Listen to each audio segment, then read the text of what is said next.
ihdinas syiratal mustaqim, tunjukkanlah kami syiratal mustaqim. Ayat niki selalu kita baca ya. Dalam sehari semalam kita selalu minta ditunjukkan yang namanya syiratal mustaqim. Minimal 17 kali dalam sehari. Dalam tiap rakaat sholat kita itu kita selalu pengen ditunjukkan yang namanya syiratal mustaqim. Apa itu syiratal mustaqim? Sudah dapat petunjukkah kita? Niki dalam ayat berikutnya sebenarnya sudah menjawab, tapi lebih gamblang lagi, lebih jelas lagi ketika dijawab dengan ayat yang lain.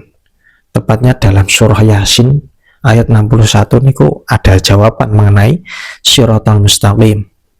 Wa ani'buduni hadza syiratul mustaqim.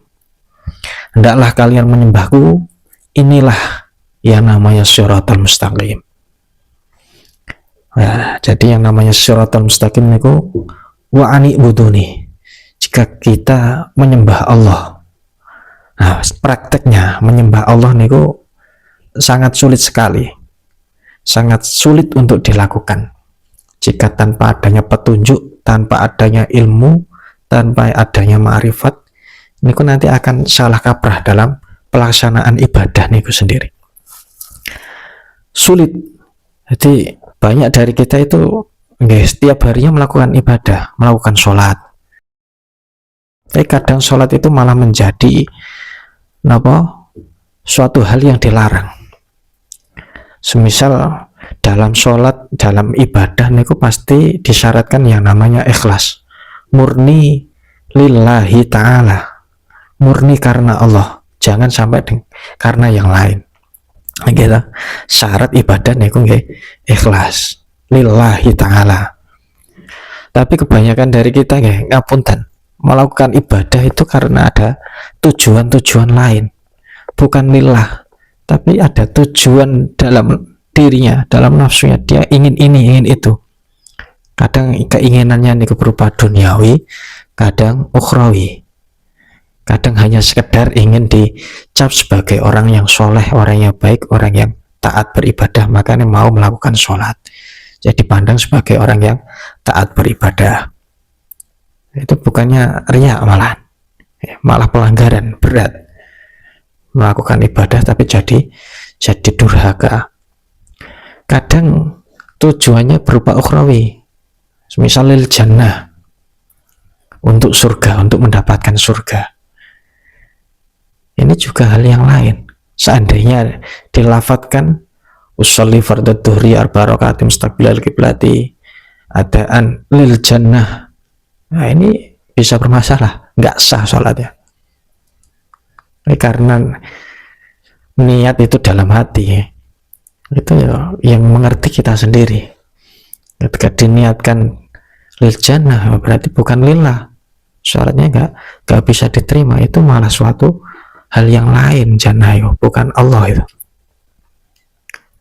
Atau lin najah minan nar, karena takut neraka akhirnya mau melaksanakan sholat.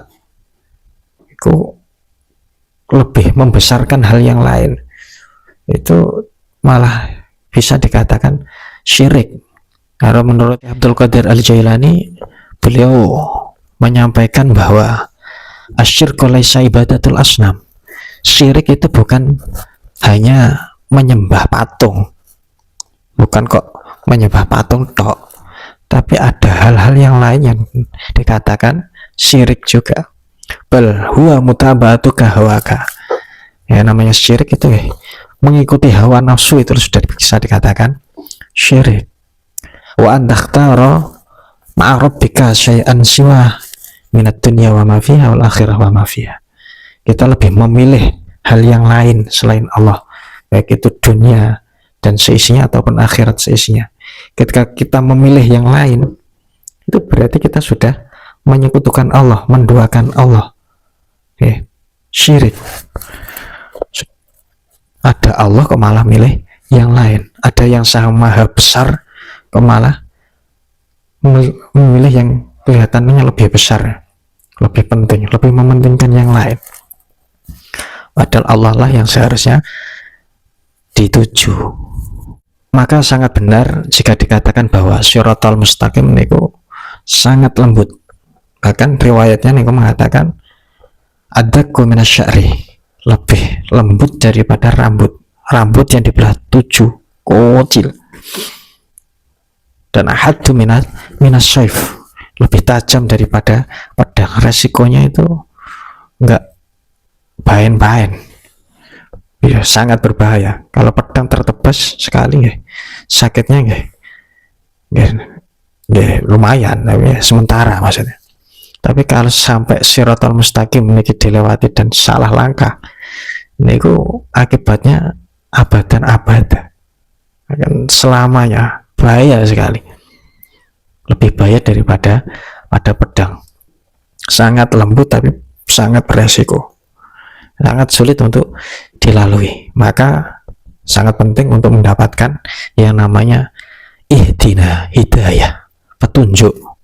Makanya selalu kita memohon agar diberi petunjuk dalam melaksanakan ibadah kita, dalam melangkah menuju Shiratal Mustaqim. Jalan yang lurus ini perlu bimbingan, perlu arahan, perlu petunjuk, perlu ilmu.